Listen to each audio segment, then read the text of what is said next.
बिस्मिल्लाहिर्रहमानिर्रहीम। अस्सलाम वालेकुम, मैं हूं सफिया खान। शामिल करते हैं हेडलाइंस। कप्तान इमरान खान टीम के बारे में सब जानते हैं। जो ब्यूरोक्रेसी काम नहीं कर रही वो घर जाएगी। इमरान खान का सहाफियों से मुलाकात में दो टोक जवाब। बोले काबीना में रद्दो बदल करना पड़ा तो करूंगा।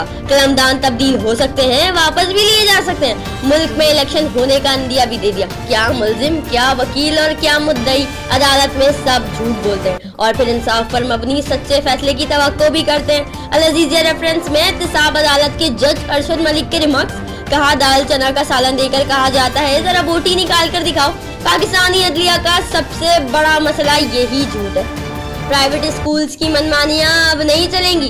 जायद फीसों की वसूली मंजूर नहीं। जो फीस ली वालिदैन को लौटानी होगी। सिंध हाई कोर्ट ने बड़ा फैसला सुना दिया। 20 अक्टूबर 2017 के बाद वसूल इजाफी फीस गैर कानूनी करार। प्राइवेट स्कूल्स को 3 माह की फीस एक साथ वसूल करने से भी रोक दिया गया। अफगान तालिबान को मुज़ाकरात की मेज पर लाने में मदद करो।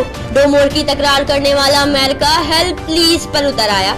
अमरीकी सदर ट्रंप का वज़ीर-ए-आज़म इमरान खान को खत। अफगान तालिबान ने मुज़ाकरात के लिए पाकिस्तान की मदद मांगी। कराची बचाओ, रोजगार बचाओ और मईशत भी बचाओ। फारूक सत्तार की अपील। मुत्तहदा कौमी मूवमेंट के रहनुमा आमिर खान के बाद अब फारूक सत्तार को भी गरीब अवाम का ख्याल आ गया।